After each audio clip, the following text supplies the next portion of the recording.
Hello, नमस्कार, welcome to सुखोपीडिया। इस video में हम लोग जानेंगे जो यूजीसी रेगुलेशन 2026 आया है, वो जनरल कैटेगरी के साथ कैसे भेदभाव कर रहा है, उसके बारे में। University Grants Commission promotion of equity in higher education institution regulation 2026 व्यवहार में जनरल कैटेगरी के साथ भेदभावपूर्ण प्रभाव पैदा करता है। सबसे पहले इसके मुख्य प्रावधान को जान लेते हैं हम लोग, इसमें कौन-कौन से प्रावधान है, की प्रोविजंस क्या-क्या हैं।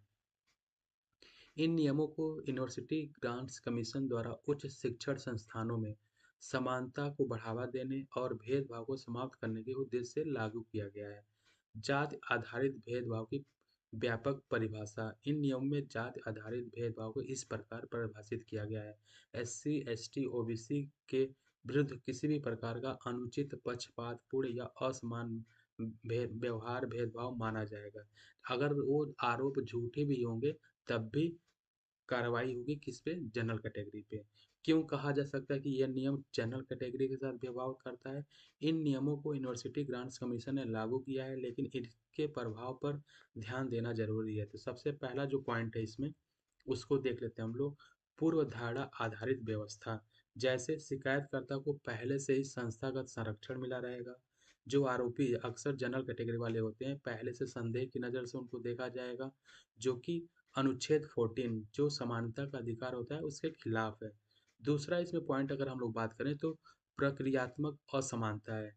जैसे झूठी या दुर्भावनापूर्ण शिकायतों पर कोई स्पष्ट दंड नहीं है। जैसे अगर कोई एससी, एसटी या ओबीसी कैटेगरी का कोई भी स्टूडेंट अगर कंप्लेन करता है किसी जनरल कैटेगरी के खिलाफ और वो कंप्लेन झूठी है, तब भी उसके ऊपर कोई भी स्पष्ट दंड नहीं है उसके आरोप पे। आरोपी की प्रतिष्ठा और कैरियर सुरक्षा का अभाव रहेगा। जिस भी जनरल कैटेगरी पे आरोप लगे हुए हैं और वो आरोप झूठे भी हैं, तो उसके कैरियर सुरक्षा का अभाव है। यहाँ पे एक पक्ष को सुरक्षा और दूसरे पक्ष को जोखिम में डाला गया है, तो ये भेदभाव ही है। तीसरी अगर बात करें हम लोग, जो तीसरा कैटेगरी है, जनरल कैटेगरी को अस्थायी विशेषाधिकार मान लेना। नियम यह मान लेते हैं कि जनरल कैटेगरी हमेशा सामाजिक रूप से सशक्त है, जबकि वास्तविकता कुछ और है। जैसे आर्थिक रूप से कमजोर होते हैं लोग, प्रथम पीढ़ी के छात्र होते हैं, अत्यधिक प्रतिस्पर्धा झेलने वाले भी श्रेणी इसी श्रेणी में आते हैं, क्योंकि अलग से रिजर्वेशन भी है हर चीज़ के लिए, जैसे जॉब में है, एजुकेशंस में भी है। यह व्यक्तिगत परिस्थिति को नज़रअंदाज कर पहचान के आधार पर निर्णय है। अगर फोर्थ पॉइंट की बात करें हम लोग, तो शिक्षकों को और छात्रों पर डर का माहौल रहेगा। जैसे मान लीजिए कोई शिक्षक है, कोई फैकल्टी है, अगर कोई एससी, एसटी, ओबीसी स्टूडेंट्स को अगर कम मार्क्स देता है क्योंकि उसका उतना टैलेंटेड नहीं है और वो लिख नहीं पाता है, तो उसको कम मार्क्स ऑब्वियस से मिलेंगे। लेकिन अगर उसका वो कंप्लेन कर दिया कि मेरे साथ डिस्क्रिमिनेशन हुआ है, मुझे जानबूझ के नंबर कम दिए गए हैं, अगर ऐसा वो झूठा आरोप लगाता है किसी शिक्षक पे, तो शिक्षक के लिए भी प्रॉब्लम क्रिएट हो जाएगा वहाँ पे। अगर कोई शिक्षक है रिसर्च अस्वीकार कर देता है, यानी रिजेक्ट कर देता है, तब भी एक प्रॉब्लम क्रिएट हो सकता है। अनुशासनात्मक कार्रवाई, जैसे मान लीजिए कोई स्टूडेंट है डिसिप्लिन में नहीं है, तो बेसिकली फैकल्टी या टीचर या कोई शिक्षक क्या करता है, उसको डिसिप्लिन में लाने की कोशिश करता है। लेकिन यही कोई झूठा आरोप लगा दे कि मेरे साथ डिस्क्रिमिनेशन हुआ है, तो एक ये भी एक भेदभाव आ जाएगा। तो सब कुछ भेदभाव के आरोप में बदला जा सकता है। नतीजा क्या होगा? डर, आत्म सेंसरशिप होगा वहाँ पे, और शैक्षणिक गुणवत्ता में गिरावट आएगी। लास्ट पॉइंट की बात करें अगर हम, तो अनुच्छेद 19 और 21 का अप्रत्यक्ष उल्लंघन हो रहा है यहाँ पे। जैसे अभिव्यक्ति की स्वतंत्रता पर चिलिंग इफेक्ट, कि बिना दोष सिद्ध हुए प्रतिष्ठा को नुकसान पहुंचाना, निष्पक्ष सुनवाई की कमी होगी यहाँ पे। असली समस्या क्या है? जातिगत भेदभाव एक वास्तविक समस्या है, लेकिन उसका समाधान एक नए असंतुलन से नहीं हो सकता। समानता का मतलब ये नहीं कि एक वर्ग को डर में रखा जाए और दूसरे को संस्थागत बढ़त दी जाए। सामाजिक न्याय संवैधानिक संतुलन के बिना न्याय नहीं बनता। एक संवैधानिक चुनौती। UGC promotion of equity in higher education institution regulation 2026 जब समानता और संवैधानिकता की सीमा पार कर जाए, तो उसमें क्या-क्या भूमिका होती है। जैसे सामाजिक न्याय की भी संवैधानिक सीमाएँ होती हैं। भारत में सामाजिक न्याय कोई विकल्प नहीं है, वह संविधान का मूल सिद्धांत है। लेकिन संवैधानिक नैतिकता यह अनुमति नहीं देती है कि न्याय बिना सीमाओं के लागू किया जाए।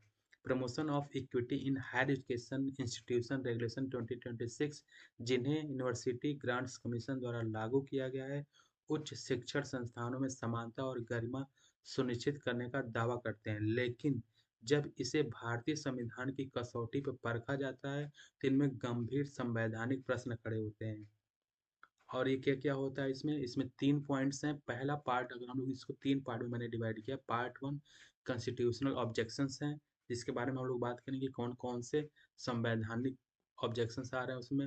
दूसरा पार्ट है are general category students becoming collateral damage, इसको भी देखेंगे हम लोग। पार्ट 3 क्या है, क्या-क्या मिसयूज हो सकते हैं when protection becomes a weapon. तो सबसे पहले पार्ट 1 की बात कर लेते हैं हम लोग यहाँ पे।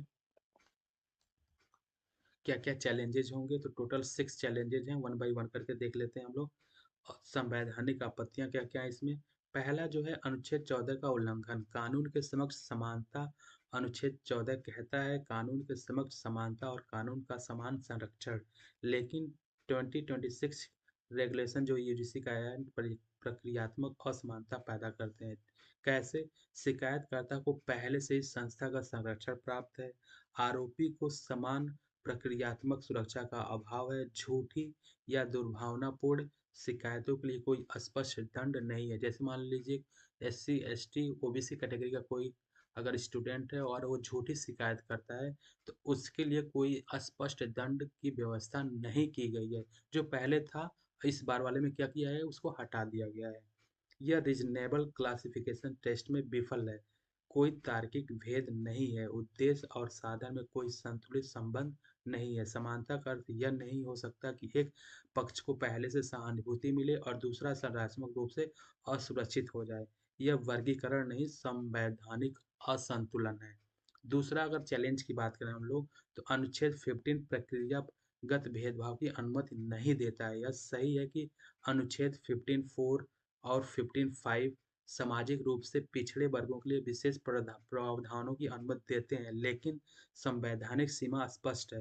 परिणाम आधारित लाभ इज नॉट इक्वल टू प्रक्रिया आधारित वर्चस्व।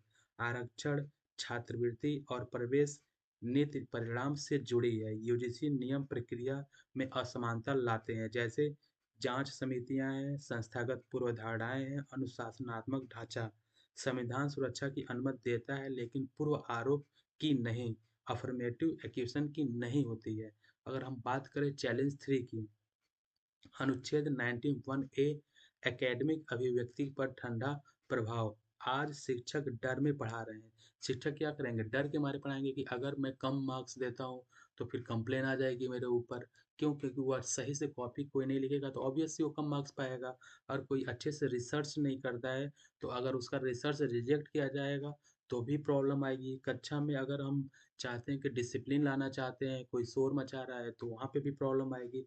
एकेडमिक आलोचना से बचा जा रहा है।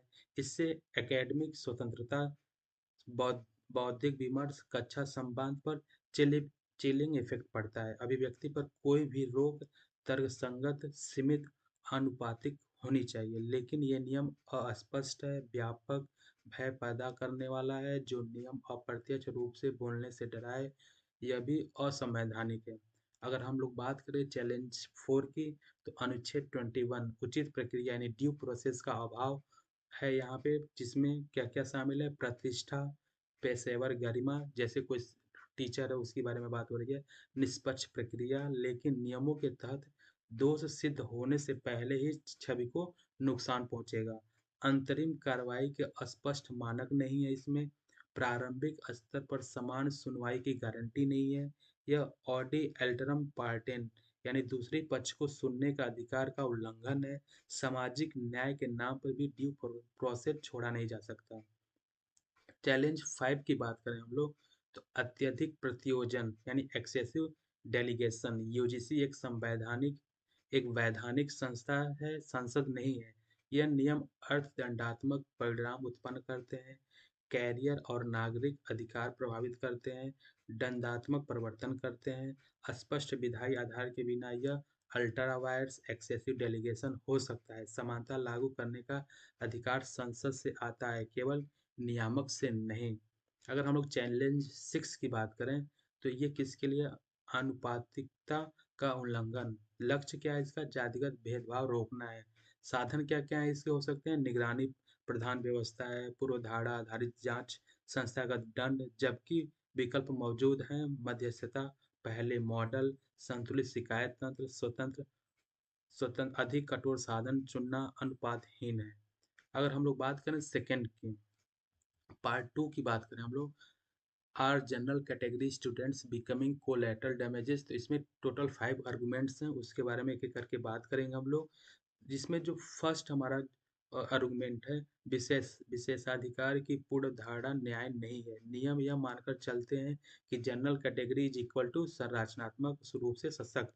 यह वास्तविकता नहीं है। जनरल कैटेगरी में भी आर्थिक रूप से कमजोर, प्रथम पीढ़ी शिक्षार्थी, अत्यधिक प्रतिस्पर्धा झेलने वाले छात्र होते हैं।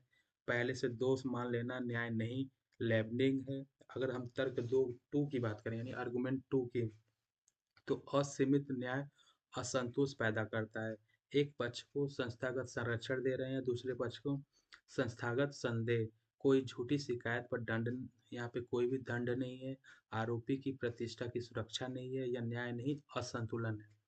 थर्ड की बात करें हम लोग, जो आर्गुमेंट थर्ड है, मेरिट रक्षात्मक हो जाती है, पहले की सीटें कम, कट ऑफ अधिक, प्रतिस्पर्धा तीव्र। अब आरोप का डर रहेगा, शिक्षक की दूरी, कठोर मूल्यांकन से बचाव, मेरिट सतर्क हो जाती है।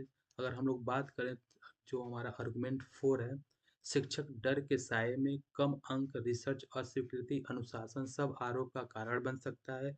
इसका परिणाम ये होगा कि शिक्षक जोखिम प्रबंधक बन जाते हैं, शिक्षा नहीं अनुपालन बचता है। डरे हुए शिक्षक अच्छे मार्गदर्शक नहीं बन सकते। अगर हम लोग बात करें आर्गुमेंट 5 की, पहचान का नैतिक कलंक, अघोषित संदेश जनरल कैटेगरी समस्या का हिस्सा है।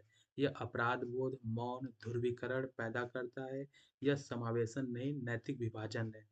अब हम लोग अगर लोग लास्ट जो पार्ट है उसकी बात करें, मिसयूज का, यानी जब संरक्षण अधिकार बन जाए तो उसका दुरुपयोग होता है।